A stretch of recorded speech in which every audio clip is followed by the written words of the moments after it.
Lena ketimpa kusen, abis makan durian. Ternyata gua keren. Selamat siang, friend. Assalamualaikum warahmatullahi wabarakatuh. Waalaikumsalam warahmatullahi wabarakatuh. Sebelumnya, di sini kita sudah kedatangan 6 orang pemandu wisata yang ternyata keren banget. Nah, tapi kira-kira kita mau ngajak kalian kemana sih? Nah, kita bakal ngasih tahu cuplikannya.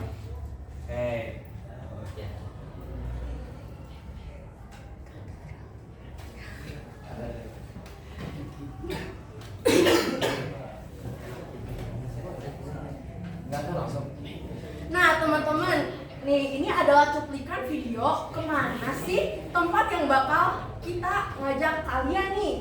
Wih, keren banget gak sih? Bisa dilihat kan ya keindahan alamnya.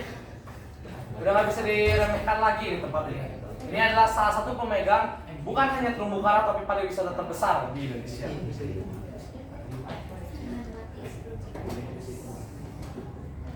Nah, teman-teman, jadi video cuplikan tadi itu tuh adalah salah satu muka dari Laut Banda. Nah, di sini kelompok 6 akan jadi pemandu wisata kalian selama 45 menit ke depan. Nah, sebenarnya pemandu wisata kita itu ada siapa aja sih? Nah, yuk kita kenalan sama pemandu wisata kita. Nah, yang pertama itu adalah Ardan. Ya, perkenalkan, nama aku Ardan Firmantio, absen S1 sebagai pemateri. Nah, Ardan ini quotes hari ininya adalah miring dikit gak ngaruh. Lalu yang selanjutnya adalah Dasya. Hai, nama aku Dasya. Di sini aku sebagai pemateri. Dan kata-kata hari ini dari Dasya adalah berusaha mencintai apa yang dikerjakan. Selanjutnya yaitu Adistia. Oh, nama saya Muhammad Adistia. Lanjut. Kata-kata dari Adistia hari ini adalah misterius. Selanjutnya ada Davin Trianto. Halo, perkenalkan semuanya, saya Davin Trianto dari nomor urut 10. Nah, kata-kata dari Davin hari ini adalah bumi itu datar kalau dilihat dari buminya. Selanjutnya ada Lena. Perkenalkan, saya Lena Nurfatia sebagai pemateri. Nah, kata-kata dari Lena hari ini adalah kosongi aja. Dan selanjutnya yang terakhir ada saya, Nayara Nurfatia dari absen 27 sebagai pemandu pada hari ini. Dan kata-kata saya untuk hari ini adalah hari ini bukan lagi mimpi. Nah, teman-teman, kan kita mau ngajak kalian ke Laut Banda kan? Nah, kita di sini bakal nerangin 4 poin kepada kalian nih. Nah, yang pertama itu dimulai dari letak geografis, potensi, solusi, masalah hingga solusinya. Yuk kita mulai aja ke yang pertama. Yaitu letak geografis yang akan dipandu oleh saya Nayara dan teman saya Lena. Nah, di sini Laut Banda itu adalah laut yang termasuk ke dalam Kepulauan Maluku. Nah, luasnya ini tuh 470.000 km persegi dengan panjang maksimalnya itu 100.000 km dan lebarnya itu 500 km. Nah, itu tuh yang tadi disebutin itu adalah panjang maksimal dan lebar maksimal. Nah, di Laut Banda ini juga tuh ada salah satu palung yang dalam banget. Nah, yaitu tuh palung Weber atau mungkin bisa disebut juga palung Banda. Nah, saking dalamnya palung ini sampai banyak cerita horornya. Salah satunya yaitu dari Andi, seorang pelaut yang sudah 10 tahun melaut. Jadi ceritanya dia itu naik kapal, terus tiba-tiba pas di kapal semua orang yang ada di kapal tiba-tiba nge-freeze, diem aja. Nah, dia nanya dong sama kaptennya, itu kenapa pada nge-freeze semua? Nah, terus kata kaptennya itu, udah kamu ke bawah aja, ke dapur, suruh ngambil telur sama bahan-bahan lainnya. Nah, si Andi ini tuh dia tuh langsung aja ke bawah gitu. Nah, ternyata pas di jalan juga emang dia tuh lihat bahwa bukan cuma yang di atas doang yang nge-freeze, tapi semua orang di bawahnya itu juga nge-freeze. Nah, pas dia nyampe ke dapur, langsung lah dikasih sama kokinya bahan-bahan yang tadi diminta. Dan habis itu tuh dia balik lagi dong ke atas, dia juga sedikit sien-sien gitu. Terus dia juga pas di jalan tuh lihat ada satu sosok yang tinggi, David. Nah warnanya tuh hitam menjulang tinggi. Nah dia ya udah ke atas. Nah pas di atas langsung tuh dikasih ke kaptennya. Si kaptennya langsung ngadain ritual. Lalu si bahan-bahan tadinya itu dibuang ke laut. Dan wow, ternyata habis itu kapalnya jalan lagi dan semua orang yang nge-freeze nggak jadi nge-freeze. Wow, sama sekali. Selanjutnya ini buat area laut bandanya. Di sini kita bisa lihat di sebelah barat itu dia berbatasan dengan Sulawesi dan bagian timur. ya Sulawesi, dan juga di sini kalian bisa lihat ini tuh Kepulauan Maluku. Nah, kalian mungkin suka dengar Kepulauan Banda. Nah, Kepulauan Banda itu ada di dalam sini, di areanya Laut Banda. Dan mungkin ada yang pernah dengar Banda Neira nggak? Mungkin dengar juga nih dari Pernah. Banda Neira yang pernah sampai Sultan Syahrir itu ngomong jangan mati sebelum ke Banda Neira. Banda Neira. Yes, Banda Neira. Nah, emang di sana tuh emang indah banget. Kalian penasaran gak sih? Yuk kita lanjut. Selanjutnya yaitu potensi akan dijelaskan oleh saya dan teman saya. Nah, buat potensi itu kita ngambil jadi 4, yaitu ada potensi wilayah, potensi perikanan, pariwisata, dan tambang. Yuk mulai yang pertama. Potensi yang pertama adalah potensi wilayah. Nah teman-teman, Laut Banda ini tuh termasuk ke dalam salah satu dari 14 wilayah WPPN RI. Apa sih sebenarnya WPPN RI itu? WPPN RI itu adalah singkatan dari Wilayah Pengelolaan Perikanan Republik Indonesia. Saatnya jam ke-8 dimulai. It's time to begin the 8th lesson. Nah, WPPN RI itu kalau misalnya Laut Banda itu termasuk ke WPPN RI 714 bersama dengan Teluk Tolo. Nah, di potensi ini juga tuh di tahun 60-an Laut Banda itu pernah bekerja sama dengan Jepang. Jadi di Laut Banda ini tuh dulu tuh kapal-kapal dari Jepang gitu tuh kan ngambil tuna tuh di Laut Banda. Nah, itu tuh ya sama pokoknya kerjasama sama Jepang. Cuman saat itu tuh ternyata dari kerjasama itu tuh buat Indonesia itu gak berpengaruh, maksudnya gak untung kan, jadi makanya dihentikan. Nah, yang kedua ada potensi perikanan. Di Laut Banda, potensi perikanannya itu tinggi. Di Laut Banda juga terdapat beberapa jenis ikan. Di antaranya ada jenis ikan plagias kecil dan ikan plagias besar. Sebagian besar ikan plagias yang menghuni wilayah Laut Banda ini berjenis beruaya jauh seperti tuna madidihang, tuna albakor, tuna mata besar, dan cakalang, serta ada juga tuna neritik seperti tongkol komo dan tenggiri. Selain ikan plagias kecil ini, ada juga ikan plagias besar seperti ikan layang, ikan kembung, ikan tembak, dan teri. Nah, untuk sumber daya lestari di Laut Banda sebesar 926.000 ton per tahun untuk seluruh ikan. Terus di Laut Banda juga ada potensi perikanan budidaya yang dapat ditemukan seperti budidaya rumput laut, budidaya ikan kerapu dalam keramba jari apung, dan budidaya tiram mutiara. Nah, yang ketiga ada potensi pariwisata. Potensi pariwisata di Laut Banda tentu memiliki efek dominan yang luar biasa bagi masyarakat setempat. Dikarenakan Laut Banda memiliki pesona wisata yang dapat menarik perhatian banyak orang, seperti alam laut biru yang berpadu dengan deretan pulau dan gunung yang cantik.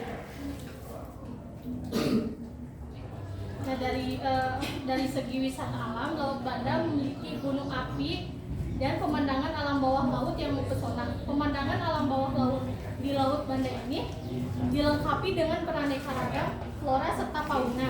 Wisatawan yang datang ke Laut Banda bisa mencoba aktivitas alam seperti mendaki dan menyelam. yang tak kalah indah juga berada di gugusan pulau-pulau seperti Pulau Pisang, Pulau Hatta, Pulau Nailaka, Pulau Run, dan banyak lagi. Selain dari segi wisata alam juga, di Laut Banda ini ada dari segi sejarah seperti Benteng Belgika dan rumah pengasingan Bung Hatta dan Sultan Syahrir.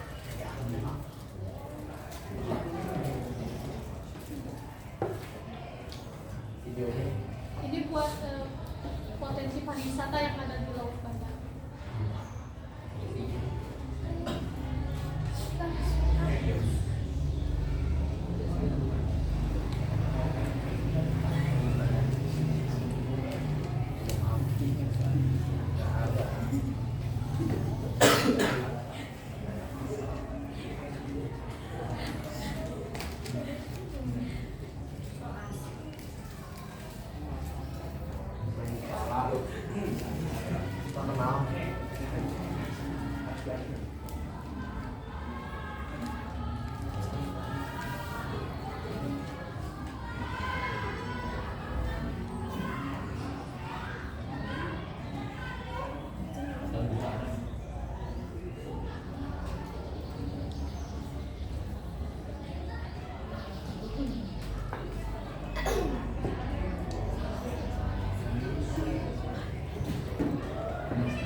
Nah, lalu yang terakhirnya itu adalah potensi di bidang tambang. Beberapa potensi bahan tambang di Laut Banda Indonesia meliputi biji besi, nikel, kobalt, dan tembaga. Nah, teman-teman, buat nikelnya ini, saya pernah melihat salah satu cerita curhatan dari warga di sana bahwa nikel ini tuh dijualnya itu ke luar. Maksudnya yang ngelolanya gitu tuh orang asing kan, dan berkat itu ada penambangan itu, jadi si masyarakat di sana itu tuh ngerasa kayak si lautnya itu malah sering marah gitu. Marahnya itu gimana, ya ombaknya gede gitu. Soalnya di sana adalah curhatan orang yang dimana dia itu kapalnya rusak. Nah, selain itu juga potensi tambang di Laut Banda ini tuh ada dari Bapak Arifin. Nah, dia itu tuh adalah menteri yang melakukan riset di tahun 2004. Dia itu bilang bahwa di bagian Indonesia wilayah timur, salah satunya itu yaitu Laut Banda itu ada potensi gas metanhidrat. Gas metanhidrat itu apa sih? Nah, gas metanhidrat itu adalah yang disinyalir yaitu tuh bisa menggantikan batu bara ataupun minyak tanah. Nah, dan juga gas metanhidrat ini dia itu lebih bersih. Namun sayangnya buat gas metanhidrat ini tuh sangat sedikit banget risetnya. Yang baru melakukan itu baru Jepang, Korea, India, Cina, dan beberapa negara lainnya. Kenapa sih sedikit gitu yang melakukan penelitian tentang gas metanhidrat ini? Karena yang pertama itu masih kayak terkendala. Kalau misalnya diteliti pengen diubah buat bahan bakar pengganti itu, dia itu masih belum menemukan alat yang bisa menghasilkan uang gitu. Jadi kayak masih kayak belum balik modal gitulah, mahal kan? Ya gitu. Dengan teknologi susah untuk pengolahan dan pencariannya itu susah metanhidrat. Nah, yang selanjutnya itu adalah permasalahan. Nah, buat permasalahan itu kita akan dipandu oleh dua pemandu kita, yaitu Davin dan Dasya. Baik, setelah kita mendengarkan percakapan yang cukup panjang dari Nayara, akhirnya di sini saya dan teman saya Dasya akan menjelaskan mengenai permasalahan apa saja sih yang ada di Laut Banda. Sebenarnya kalau kita lihat nih yang di depan itu ada banyak, makanya kita akan bagi dua. Yang 4 akan diambil oleh saya dan 4 akan diambil oleh Dasya, rekan saya. Oke, di sini kita akan mulai. Yang pertama dari poin pertama, illegal fishing atau penangkapan ikan oleh nelayan asing. Di sini penangkapan ikan oleh nelayan asing yang sudah pasti merugikan nelayan lokal. Dalam hal ini saya sudah mencari dan akan membuktikan 4 poin bukti yang akan saya bawakan. Yang pertama adalah adanya atau disinyalirnya penangkapan ikan secara ilegal atau tanpa izin resmi antar daerah atau antar provinsi. Jika kayaknya nggak usah di scroll balik, cuma maksudnya jika kita lihat dari wilayah laut Banda Neira tadi yang cukup besar tuh, yang bentuknya tuh kayak apa ya? Kayak batu gitu, pokoknya besar tuh. Itu tuh ada beberapa, kalau kita lihat laut Banda Neira tuh dikelilingi oleh beberapa pulau, beberapa provinsi. Hal itu tuh dimanfaatkan oleh nelayan-nelayan yang dalam tanda kutip bandel untuk mengambil ikan tanpa diketahui dan tanpa izin resmi, dan mereka juga bisa bebas begitu saja karena di laut Banda Neira sendiri penjagaan oleh pemerintah pusatnya itu dan pemerintah daerahnya tuh belum terlalu ketat gitu. Lalu kebanyakan nelayan lokal juga memang diiming-imingi dengan keuntungan yang lebih besar jika mereka mau memberikan ikan mereka kepada nelayan-nelayan yang tidak baik itu, begitu. Dan yang kedua, poin kedua, buktinya adalah adanya atau banyaknya ditemukan hingga 70 kapal yang di bawah standar gross tonnage Indonesia. Kita mengetahui bahwa standar gross tonnage Indonesia itu ada di sekitar 7 sampai 10 gross tonnage. Jika tidak tahu apa itu gross tonnage adalah satuan muatan kapal atau volume yang bisa dimuat dalam kapal, yang dalam hal ini adalah ikan. Nah, si penangkapan asing ini sengaja memakai kapal yang di bawah standar gross tonnage agar satu, tidak dapat terdeteksi atau tidak dapat disinyalir keberadaan mereka, yang mana biasanya nelayan lokal sudah meregistrasikan diri kepada pemerintah daerah dan sudah diakumulasi beberapa jumlah penangkapan yang bisa ditangkap oleh mereka, yang akan berhubungan dengan poin ketiga yang akan saya bawakan, yaitu adalah penangkapan ikan yang dipakai oleh nelayan liar yang bisa menimbun hasil penangkapan ikan mereka. Lalu yang ketiga adalah pemasangan rumpon. Rumpon sendiri ini jika kalian tidak tahu adalah semacam kayak alat bantu yang dipakai oleh para nelayan. Dia tuh kayak berbentuk antara kayu atau potongan-potongan besi yang bisa dirangkai sedemikian rupa untuk dijadikan sebuah wilayah untuk menangkap ikan. Begitulah intinya dari rumpon tersebut. Cuma pemasangan rumpon di Indonesia ini, khususnya di Laut Banda Neira, yang menjadi permasalahan utama, pemasangan ini tuh terlalu dekat, terlalu banyak, dan terlalu besar. Jadi rumponnya terlalu besar yang akan kita tahu pasti bakal merugikan nelayan lokal. Karena biasanya rumpon-rumpon ini ada yang dipasang oleh nelayan lokal, ada yang dipasang oleh nelayan liar, cuma disinyalir lebih banyak oleh nelayan liar. Jadi akan merugikan pendapatan atau mengurangi pendapatan dari nelayan lokal. Nah, untuk masalah terlalu dekatnya sendiri itu ada laporan dari salah satu pelabuhan yang akan mengirimkan paket ke daerah Banda Neira, di mana jadwal mereka tuh terganggu gara-gara mereka harus memutari tumpukan rumpon. Jadi di sini juga permasalahannya adalah rumpon yang terlalu dekat ini akan menghalangi atau merusak jadwal dari jalur transportasi laut, begitu. Lalu selanjutnya poin keempat yang tadi saya akan menyambungkan ke poin pertama, yaitu illegal fishing. Nah, illegal fishing ini kebanyakan mereka itu tidak diketahui, cuma dari yang diketahui itu cukup banyak, yaitu 167 kasus yang tertangkap. Itu mereka udah ada yang kapalnya di bawah standar gross tonnage, ada yang tidak. Cuma pokoknya mereka tuh tanpa izin resmi, dan akhirnya mereka pun dikenakan Undang-Undang Nomor 45 tahun 2014. Oh ya, lupa. Dan juga untuk pemasangan rumpon sendiri mereka tuh udah ada 21 orang yang ditangkap dan dikenakan Undang-Undang Peraturan Menteri Perikanan dan Kelautan Nomor 26 tahun 2014 gitu. Nah, selanjutnya poin kedua yang akan saya bawakan adalah penangkapan ikan yang berlebihan tanpa pengelolaan yang baik. Dalam hal ini, penangkapan ikan yang berlebihan itu bukan berarti penangkapan ikan yang melebihi sumber daya lestari atau daya lestari. Bukan. Tapi penangkapan ikan yang berlebihan ini adalah penangkapan yang melampaui batas akumulasi harian, mingguan, atau bulanan dari setiap daerah. Dan saya kan tadi sudah bilang bahwa nelayan-nelayan lokal biasanya sudah terregistrasi, jadi mereka sudah bisa dihitung berapa muatan kapal atau gross tonnage-nya. Nah, dalam hal ini mereka tuh melebihi nelayan-nelayan liar tuh membuat nelayan liar tuh membuat para nelayan lokal melebihi batas mereka. Akhirnya bingung juga, pendapatan tidak sebesar yang harusnya sesuai dengan akumulasi yang berlebihan, tapi perhitungan ikan yang diambilnya berlebihan begitu. Nah, akhirnya mulailah dicari sekarang, tapi memang belum banyak ketemu, hanya ada 49 kasus yang bisa tertangani, sisanya masih belum. Cuma ini masih menjadi salah satu masalah utama di mana Laut Banda masih sering menjadi korban illegal fishing.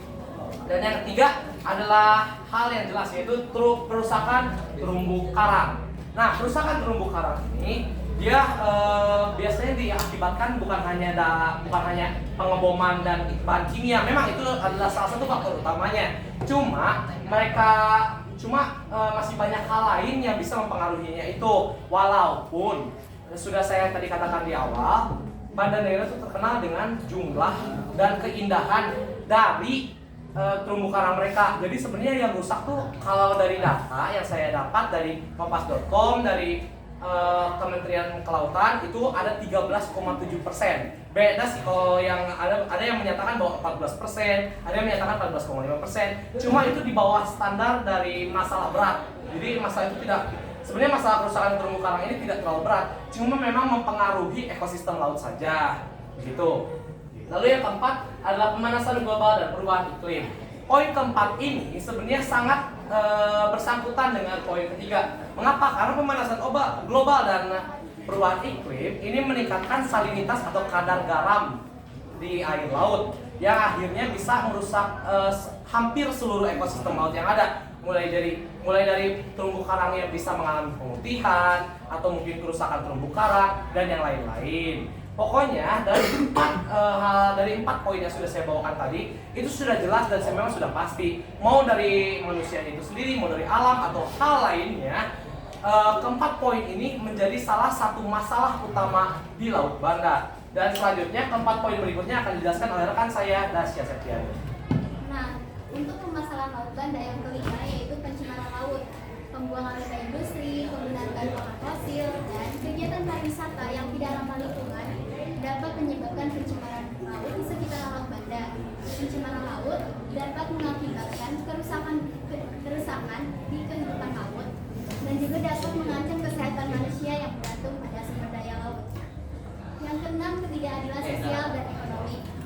Masyarakat sekitar Laut Banda mungkin menghadapi ketidakadilan sosial dan ekonomi dalam akses dan pemanfaatan sumber daya laut.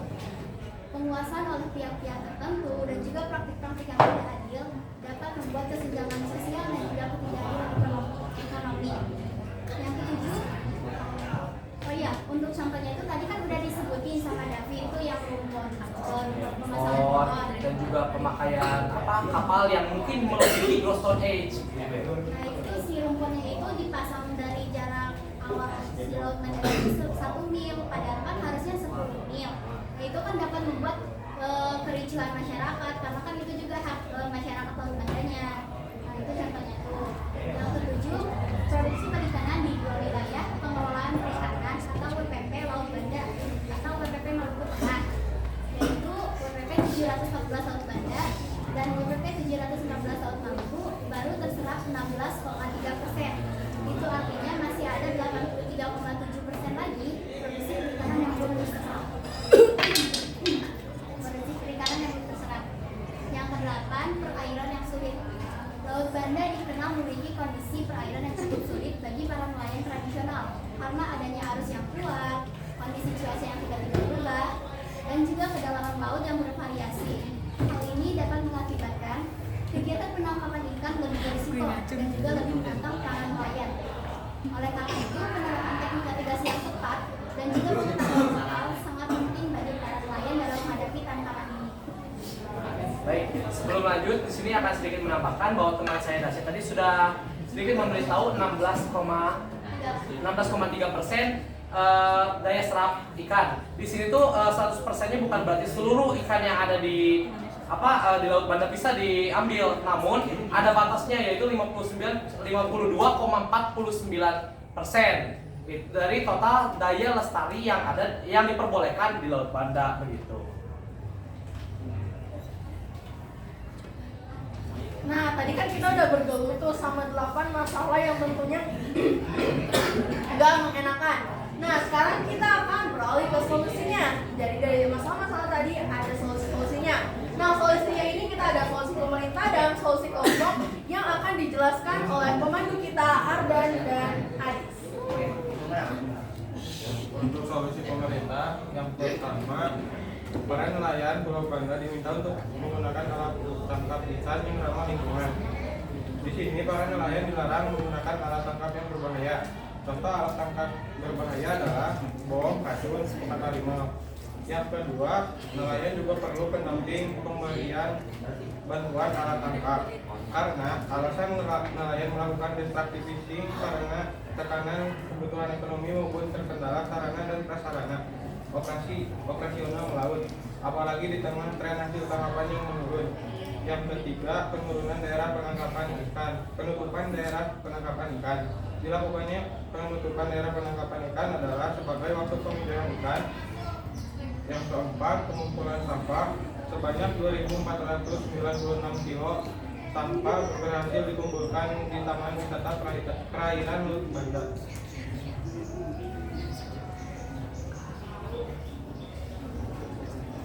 Nah, di sini ada solusi kelompok.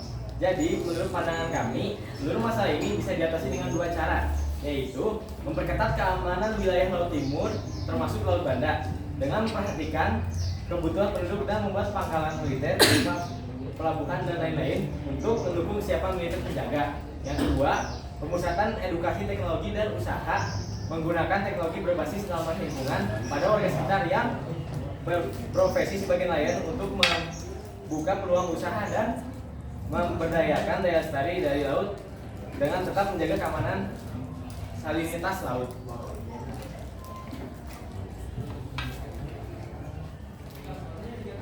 Nah, selanjutnya kita beralih ke sesi diskusi bagi yang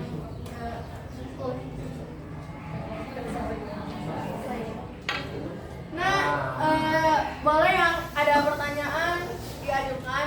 Oh, nyata. Sebentar, semuanya bisa turunkan dulu tangannya. Tolong liatin ya.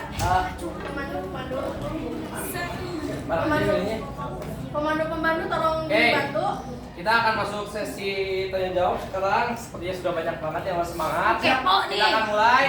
1, 2, 3.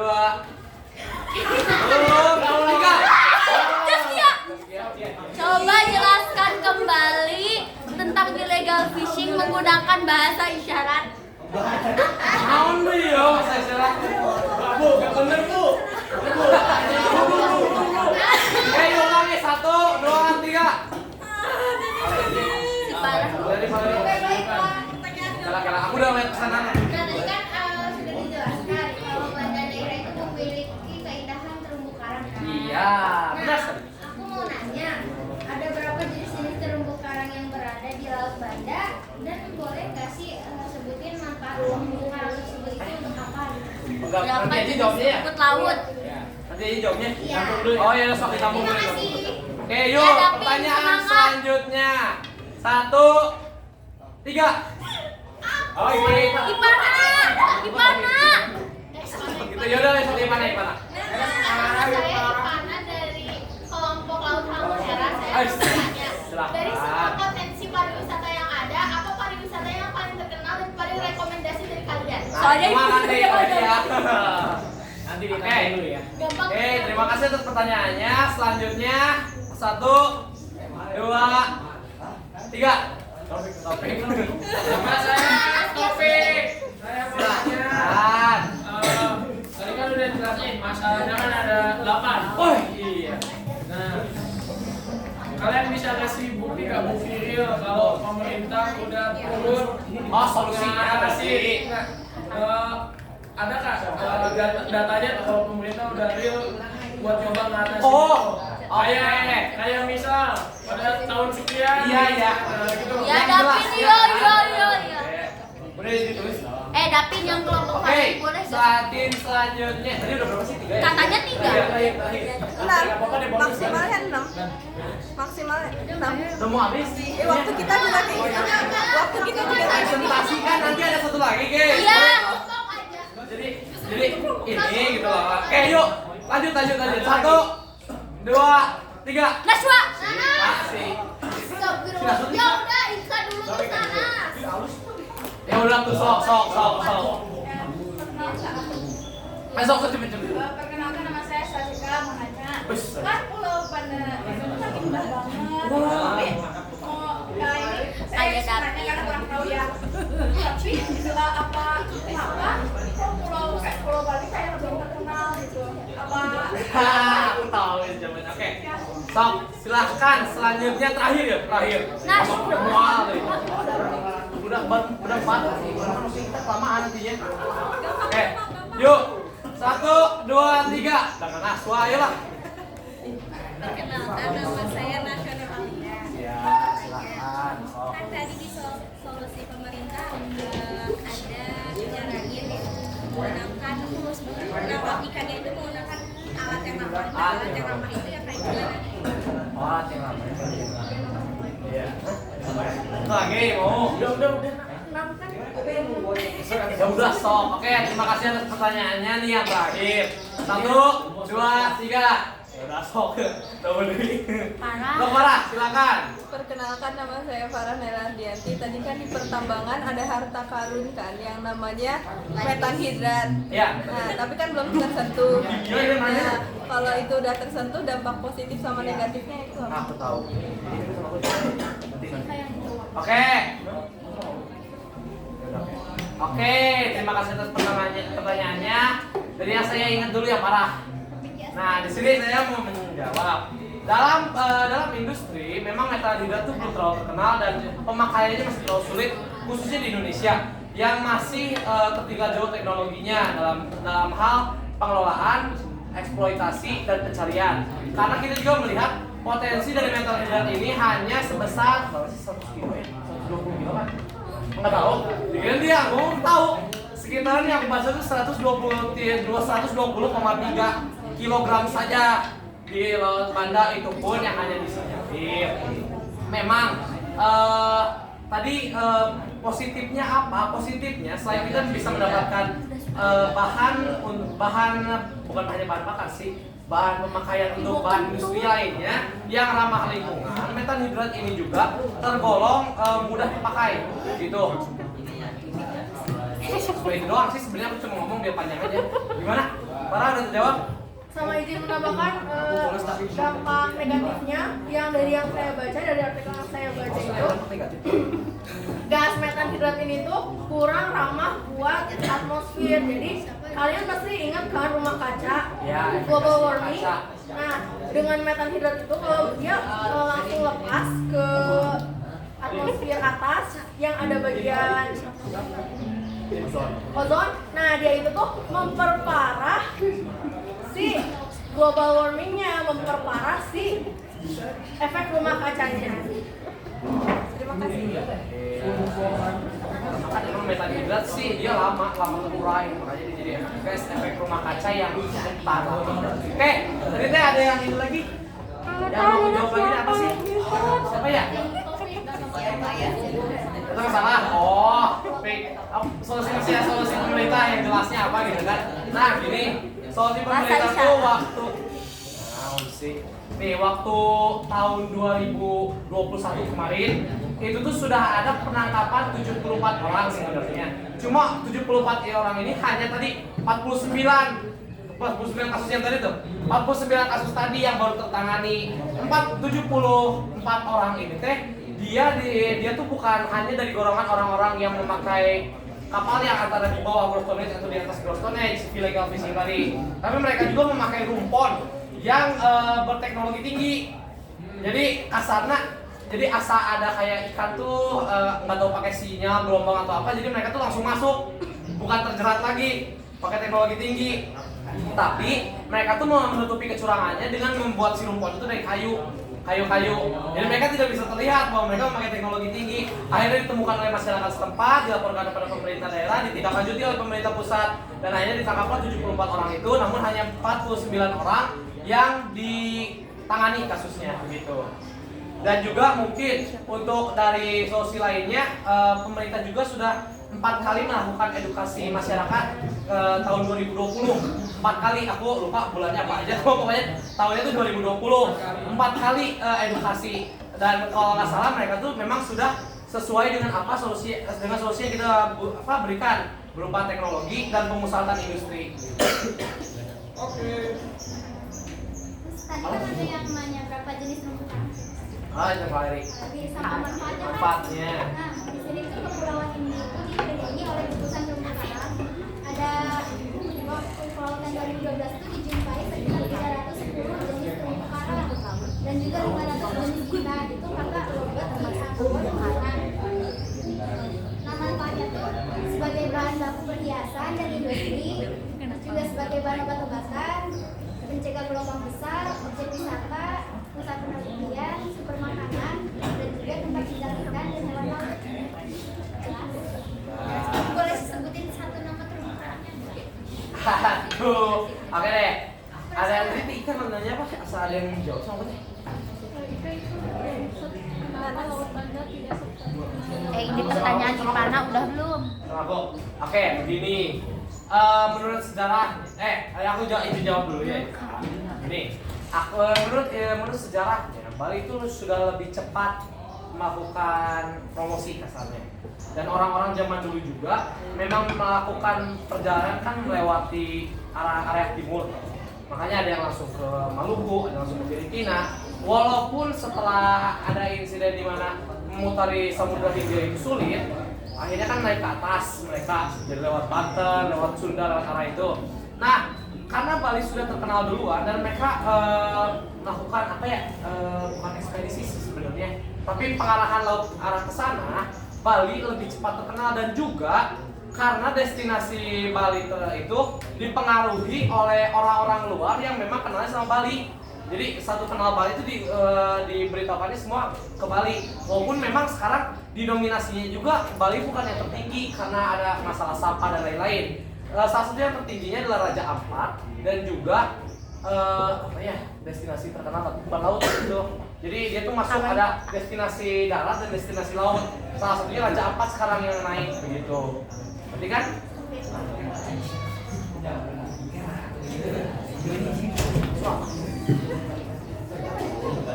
Naswa, kamu tadi nanya apa? Oh, alat yang ramah lingkungannya apa buat nangkap ikan? Udah nggak apa-apa. Nah, aku bakal jawab pertanyaan yang dari mana, rekomendasi Ya. rekomendasi wisata yang ada di Pulau Banda. Itu mungkin salah satu rekomendasi itu di Pulau Banda, di Pulau Bandanya sendiri. Jadi di Pulau Banda itu kan ada gunung api, terus ada benteng Belgika juga. Jadi satu pulau gitu teh. Jadi gunung api sama benteng Belgika itu ada di Pulau Banda. Jadi Pulau Banda tuh memang menyimpan banyak keindahan, tapi mudahnya ada di satu tempat itu hanya ada tempat itu doang. Jadi gampang gitu. Kamu bisa kesini gitu. Selanjutnya yang terakhir nih akan dijawab oleh Adis. Naswa. Yang terakhir. Contoh alatnya rawai. Rawai merupakan alat tangkap yang sangat ramah lingkungan. Bahkan rawai dikatakan sebagai alat tangkap yang paling ramah lingkungan dibanding alat tangkap lainnya. Rawai. Ya rawai. Tahu kan rawai? Apa? Bisa digambarin nggak? Jadi rawai itu diartikan sebagai alat untuk menangkap ikan yang dibuat dari tali atau rotan, terus direntangkan dan diikatkan beberapa buah kain. Boleh tampilin pas.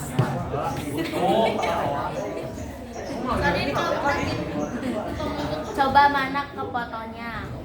Kepo nih.